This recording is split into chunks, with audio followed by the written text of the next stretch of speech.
ভোরের আলো ফুটার আগে চোখে স্বপ্ন, মনে বয় জীবনের ঝুঁকি নিয়ে বুট নিয়ে ছুটে চলে সাগরের বুক ছুঁয়ে।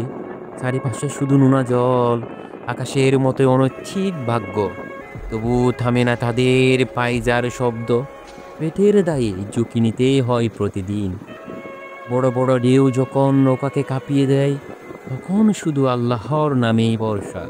বাড়িতে মা, স্ত্রী, সন্তানের মুখ মনে পড়ে প্রতিটি মুহূর্ত।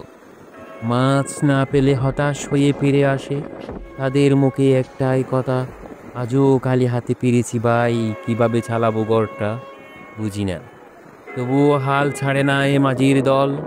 আবার যাবে, আবার আশা বনবে, ভাগ্য কখনো দেবে কখনো নেবে, তবু জীবন থেমে থাকে না। তাদের জন্য নেই ছুটি, নেই কোনো উৎসব, নেই শহরের আলো কিংবা বাহাবা, তবু তারা লড়ছে সাগরে ঢেউয়ের সঙ্গে, জীবনের কঠিন বাস্তবতার সঙ্গে।